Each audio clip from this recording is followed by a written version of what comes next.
Grand merci pour nous laisser l'opportunité de faire cette présentation aujourd'hui. Je vais effectivement présenter en français, alors sans doute avec un rythme de parole qui sera pas plus léger que celui de Sean. J'espère que ça se pourra suivre au niveau de la traduction. J'ai préparé quand même des slides en anglais pour que ça facilite le suivi de la discussion. Donc, je voudrais aussi vous remercier pour toute l'organisation. Je mesure à quel point ça doit être compliqué de jongler entre les fuseaux horaires, la traduction, etc. Donc, bravo pour ce travail d'orfèvre. Et je vais donc vous présenter une enquête qu'on a effectivement réalisée dans le cadre de la pandémie de Covid-19. Alors, on le sait, avec l'arrivée de cette pandémie, il y a eu une importation massive du travail dans les domiciles. Alors, pas pour tous les travailleurs, hein, mais vraiment à certains endroits du monde du travail, dans certains secteurs, et plutôt pour les travailleurs les plus qualifiés. Et on peut donc se demander, dans ces conditions de transformation assez importantes pour certains travailleurs, comment est-ce que le travail peut-il être réalisé dans des bonnes conditions. Donc, à la suite du travail de Sean et de Virginia, moi, je vais aussi vous présenter plutôt des choses qui sont à l'état de réflexion, puisque l'enquête, nous l'avons démarrée il y a finalement en octobre 2020 dans 3 pays différents et nous sommes en train un peu de travailler à tout ça et donc l'analyse est encore en cours. C'est donc particulièrement important de pouvoir partager avec vous ces premiers résultats. Donc, c'est effectivement une enquête qui a été soutenue par l'Agence nationale de la recherche française et qui s'est intéressée, alors au début, c'était pour comprendre les effets du premier confinement, qui est devenu finalement vivre avec une pandémie au long cours. Donc, aux effets de cette pandémie dans les familles, avec un intérêt particulier porté aux questions d'emploi et de travail et de conditions de travail, tout particulièrement pour les mères. On s'intéresse aussi aux questions d'éducation, de suivi de la scolarité, etc. Et puis, vous le devinez, avec un prisme particulier autour des questions de genre, en se demandant dans quelle mesure l'ordre du genre a pu être bouleversé, retravaillé par l'irruption de cette pandémie.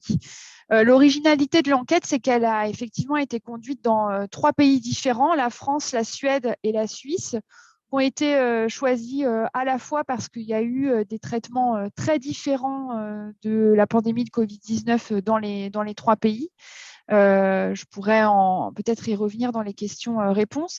Et puis aussi parce que ce sont des 3 pays qui ont en fait des régimes de genre assez différents, avec en fait des politiques publiques en faveur de l'égalité entre les femmes et les hommes qui sont plus ou moins avancées selon les pays.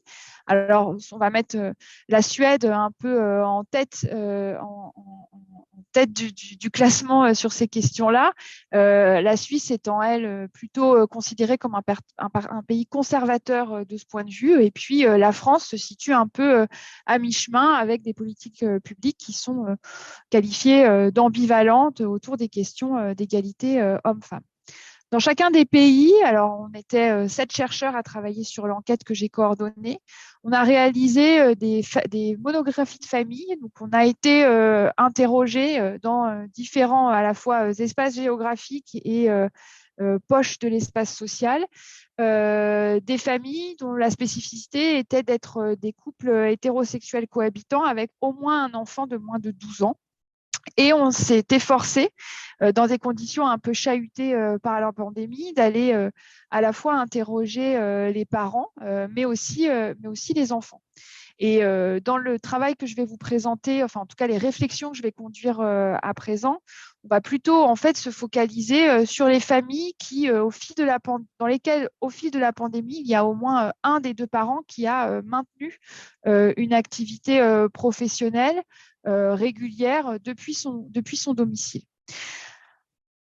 Alors, quelques éléments quand même de présentation de ce qu'était le télétravail avant la pandémie en Europe. Et là, je vous ai mis un extrait d'un rapport de l'Union européenne sur cette question-là qui date de 2017 et qui s'est notamment appuyé sur une très grosse enquête sur les conditions de travail de 2015.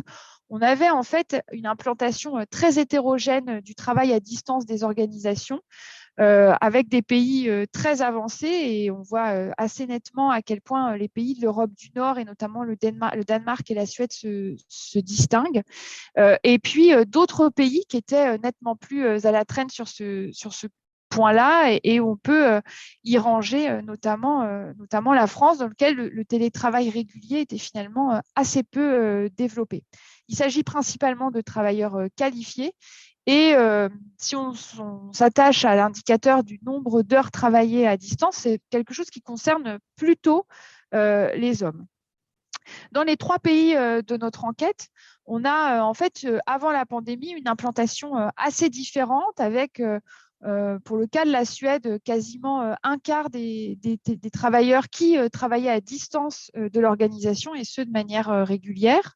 On est à peu près dans les mêmes proportions pour la Suisse, avec toutefois une pratique qui est un peu plus occasionnelle. Et puis la France, qui est beaucoup plus détachée, puisque avant la pandémie, on avait simplement 7% des employés qui travaillaient au moins une fois par semaine à distance de l'organisation, des hommes autant que des femmes. Et donc, on voit bien qu'il y avait finalement une habitude de travail à distance qui était finalement très, très hétérogène. Et après la pandémie, on a là aussi quelque chose qui s'est fortement intensifié et massifié, mais pas du tout dans les mêmes proportions. On est à plus de 40% en Suède et en Suisse, et on voit en revanche que du côté de la France, on est encore à un net décalage, puisque les enquêtes du ministère du Travail chiffrent le travail à distance de l'organisation plutôt autour d'un quart des travailleurs. Alors, plusieurs explications à ça, hein. Ça peut avoir trait à à la sociologie du marché du travail, à la manière dont les emplois sont répartis tout au long de la stratification sociale, mais aussi à des organisations qui peuvent être plus ou moins réfractaires à ce type d'installation. Alors, ce que je vous propose maintenant, c'est un peu de regarder quels sont, d'après nous, les entretiens qu'on a conduits dans les familles, les différents éléments qui peuvent constituer à la fois des facteurs qui sont favorables au déploiement d'un télétravail de qualité, et d'autres éléments qui sont au contraire plutôt des obstacles. Et dans les réflexions qui m'animent actuellement, je constate d'abord qu'il y a des éléments qui proviennent en fait de la façon dont l'État, et on va dire plus globalement le système des relations professionnelles au sein des différents pays, est favorable ou pas à ce type d'infrastructure, ce qui va faire, je pense, assez bien écho à ce que Sean et Virginia ont présenté juste avant.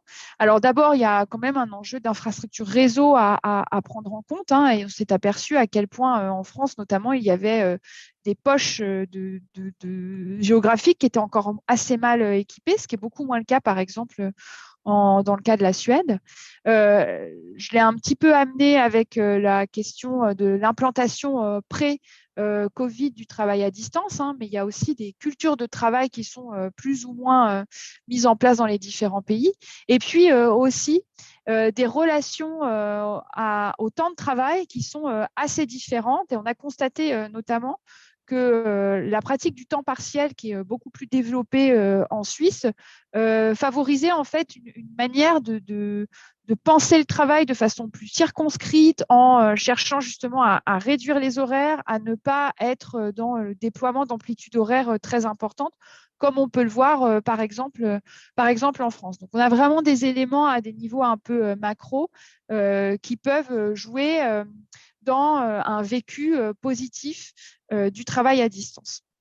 Si on s'intéresse maintenant au niveau des organisations, alors la diversité de nos populations d'enquête ne permet pas de conduire des analyses par métier ou par secteur d'activité, etc. Ce qu'on constate toutefois, c'est qu'on a eu en fait des politiques au niveau des organisations même, donc du côté des employeurs, qui étaient plus ou moins favorables au déploiement du travail à distance. Alors là, je vous ai mis le cas, par exemple, d'une femme qui travaille dans l'industrie pharmaceutique en Suède, et qui rend compte en fait de la manière dont son son entreprise a vraiment porté le déploiement du télétravail avec, par exemple, d'abord la mise à disposition d'une somme permettant d'acheter du mobilier de bureau, par exemple, pour équiper les bureaux, au-delà même du seul équipement informatique. Mais aussi, elle explique qu'elle reçoit régulièrement des espèces de paniers surprises à la maison qui lui permettent aussi de retrouver les avantages qu'elle pouvait avoir dans sa vie de bureau auparavant. Et puis, vous avez au contraire des équipes de travail où cette pratique est pas du tout mise en place et où l'équipement ne suit absolument pas. Et donc là, je vous ai mis, par exemple, 2 cas en France et en Suisse de femmes qui travaillent plutôt dans le secteur du sanitaire et social et qui, elles, en fait, soulignent à quel point les dossiers sur lesquels elles travaillaient n'étaient, par exemple, pas informatisés. Donc, télétravailler, ça suppose d'emmener des piles de dossiers à la maison qu'on perd, qu'on a du mal à brasser. Et donc, tout ça pose aussi des difficultés très concrètes sur la possibilité de travailler de façon correcte à distance de l'organisation quand en fait rien n'est fait dans la manière dont on exécute ces tâches pour pouvoir travailler à distance. Et puis, il y a aussi des questions qui ont trait à la manière dont on contrôle plus ou moins le travail à distance des travailleurs. Et ça aussi est un élément très important dans le vécu.